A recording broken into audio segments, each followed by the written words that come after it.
नमस्कार, आप देख रहे हैं डिजिटल न्यूज़ 101। बिहार में विधानसभा का ऐलान हो चुका है और यहाँ पे सभी दल के नेताओं ने प्रत्याशियों को टिकट भी बांट दिया है।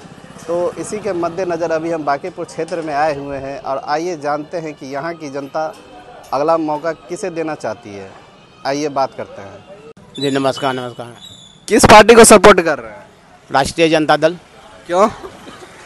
राष्ट्रीय जनता दल जमीनी पार्टी है, गरीबों के लिए सोचता है, गरीबों के लिए करता है।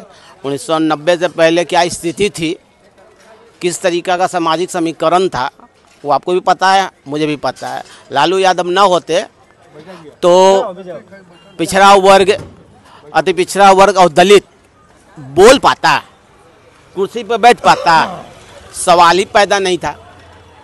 अगर के क्षेत्र से विधायक कौन है? हमारे जैसे तो बीजेपी के विधायक हैं नितिन नवीन जी। कितने सालों से? 3-4 टर्म तो हो गया इनका, मतलब 15-20 साल। तो इसके नज़र तो मतलब सड़क और पानी की व्यवस्था कैसी है? पटना आप घूम लीजिए, कुछ मेन रोडों को छोड़कर मतलब अंदर चल जाइए, दयनीय स्थिति है। मेरा घर कुम्हरार में भी है। मैं जिस सड़क से जाता हूँ अपने घर पे, सालों भर पानी लगा रहता है। मैंने खुद वीडियो बना के डाला है, जबकि बीजेपी के विधायक हैं, बीजेपी की सरकार है। आज से नहीं 20 वर्ष हो गए नीतीश कुमार के, 11 साल से मोदी जी के साथ है। डबल इंजन की सरकार है। डबल इंजन की सरकार में भी काम नहीं हो पाया, सही से रोड नहीं बन पाया। आप बहुत जगह गए होंगे, देखे होंगे, रोड जल जमाव, जल निकासी के लिए कोई व्यवस्था है? थोड़ा सा बारिश हो जाता है, पटना डूब जाता है। पटना डूब स्टेशन का वीडियो आप देख लीजिए, वायरल हुआ है अभी हाल ही में ही।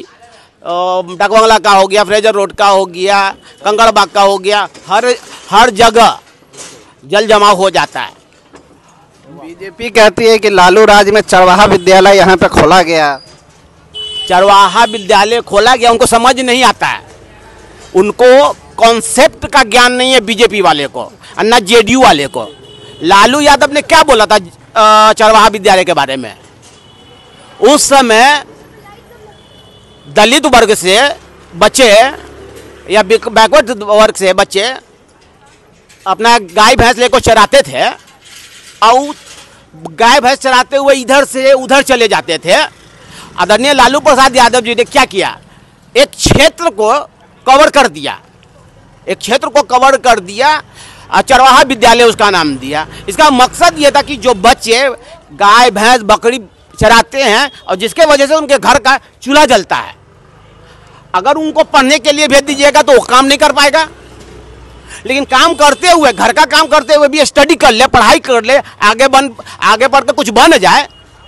ये चरवाहा विद्यालय का कॉन्सेप्ट था। बच्चा अपने गाय भैंस मवेशी को छोड़कर उस परिधि में, वो परिसर में छोड़कर अपने स्कूल में जो पढ़ाई हो रही है प्राथमिक स्तर का, वो पढ़ाई कर सके, इसलिए चरवाहा विद्यालय खुला हुआ था। चरवाहा विद्यालय का कॉन्सेप्ट बीजेपी को ना कभी समझ में आया है, ना कभी समझ में आएगा। उनको कुछ भी समझ में नहीं आता है, कुछ भी बोल देते हैं। 15 लाख रुपया देंगे, बाद में कहते हैं कि जुमला था। सारे बीजेपी के जितना स्पोक पर्सन है, उनको मुंह से बोलिए नहीं निकल रहा है। अभी बता रहे हैं बीजेपी वाले, जेडीयू वाले, कि ये तो संवैधानिक प्रोसेस है कि जो विधायक चुन के आता है, जितने भी विधायक चुन के आते हैं वही मुख्यमंत्री का चयन करते हैं। ए भाई, आज आप बता रहे ही, कल तक आप घोषणा कर रहे थे कि तेजस्वी का अभी तक मुख्यमंत्री का चेहरे ने प्रोजेक्ट किया कांग्रेस। ये कैसे तोकला नीति है भाई कि नीतीश कुमार के लिए अलग रहेगा और तेजस्वी के लिए अलग नियम रहेगा? मतलब आप लोग का खुद का कॉन्ट्रडिक्शन है, विरोधाभास इतना है। बीजेपी और जेडीयू के अंदर में अंतकलह है। 145 सीटें रह गई बीजेपी। नीतीश कुमार को सल्टाने का पूरा व्यवस्था हो गया। 2020 में नहीं हो पाया था, 2020 में वो थोड़ा सा बच गए थे। इसी के लिए नीतीश कुमार ने तो इनको तो पलट दिया ही था।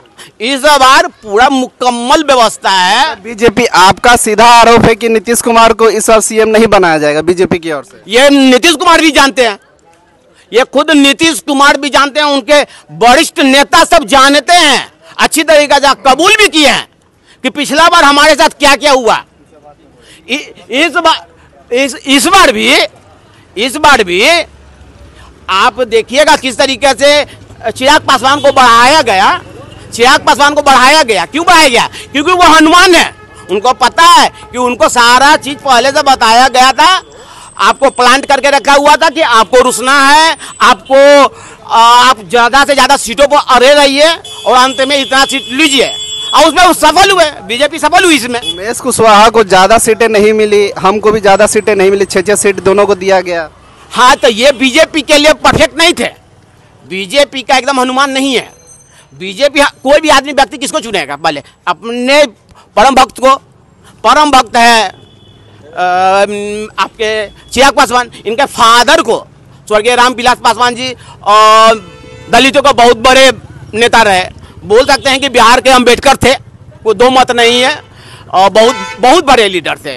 कोई छोटी बात है, उन लोग को उनके घर से उनके सामान को यही भारतीय जनता की पार्टी, यही नरेंद्र मोदी की सरकार ने फेंक दिया था।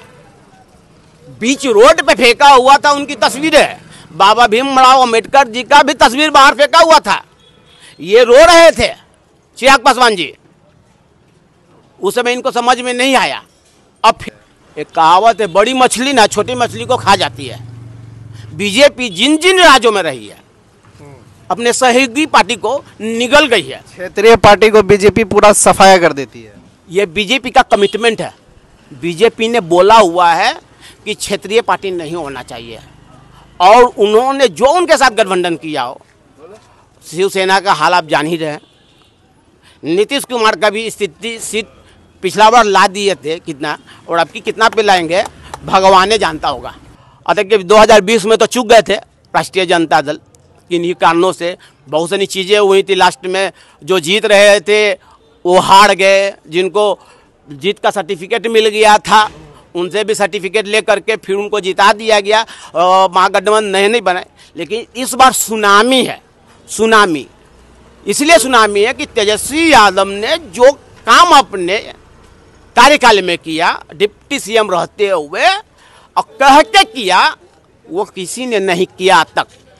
ये तेजस्वी यादव ने कहा था कि हम आते ही नौकरी देंगे, हम 10 लाख नौकरी देंगे। नीतीश कुमार, बीजेपी गला फाड़ के बोलती थी। नीतीश कुमार बोलने वाले और ऐसे शब्दों का प्रयोग करते थे, अपने बाप के यहाँ से लाएगा पैसा, किसके यहाँ से लाएगा? अपन बाप के यहाँ से लाएगा। ये एक मुख्यमंत्री का लैंग्वेज नहीं होना चाहिए, कदापि नहीं होना चाहिए। लेकिन उन्होंने ये शब्द का उपयोग किया कि अपने बाप के यहाँ से लाएगा पैसा। और नीतीश जी फिर महागठबंधन में आते हैं, तेजस्वी जी अपने हाथों से उनको प्रशस्ति पद दिलवाने के लिए नौकरी का ज्वाइनिंग लेटर दिलवाए गांधी मैदान में। जो काम तेजस्वी जी ने कहा उन्होंने अल्प समय में करके दिखाया। और एक बात आप बता देता हूं, बिहार में एकमात्र ऐसे नेता है वर्तमान समय में जिनके पास विजन है, जिन्होंने बताया है विजन में कि हम क्या करेंगे, कौन सा आयोग का गठन करेंगे। किसकी सरकार बना रहे भैया? हम लोग तो सरकार आरजेडी के। आरजेडी की सरकार बना रहे हैं। हाँ, आरजेडी का सरकार। तो यहाँ से तो विधायक नितिन नवीन 15-20 सालों से रहे हैं, 2006 से ही हैं। तो क्या लगता है, 15-20 सालों से रहे हैं, 2006 से ही हैं, तो क्या लगता है कि यहाँ से जो रेखा गुप्ता आरजेडी की तरफ से खड़ा हुई हैं तो जीत पाएंगी? रेखा गुप्ता दम जीतेंगे। आप लोग का पूरा समर्थन है? हाँ, पूरा समर्थन है। हम लोग आरजेडी के ही समर्थन है। आज से नहीं, बहुत दिनों से हमारे माने बाबुए जी या हुए दादाजी लोग थे, आज तक हम लोग हैं। बाप दादा के समय से आरजेडी के साथ के सिपाही रहे हैं। हाँ, आरजेडी का ही हम लोग समर्थन है। हाँ, उन्हीं लोग का हम लोग समर्थन है, और आरजेडी जीतेगी और सरकार तेजस्वी के बनेगा। किसकी सरकार बना रहे हैं भैया? बस रेणु गुप्ता ही बनेगा। इस सरकार में, नीतीश के सरकार में बहुत दिक्कत है। कहीं काम नहीं, खाली सबको पैसा देकर देकर फंसा देता है, फिर पैसा रिटर्न देना पड़ता है। ये सब खाली फंसा। ये जो 10-10 हज़ार जो दिया गया है, क्या लगता है? नहीं, सब धोखाबाजी है।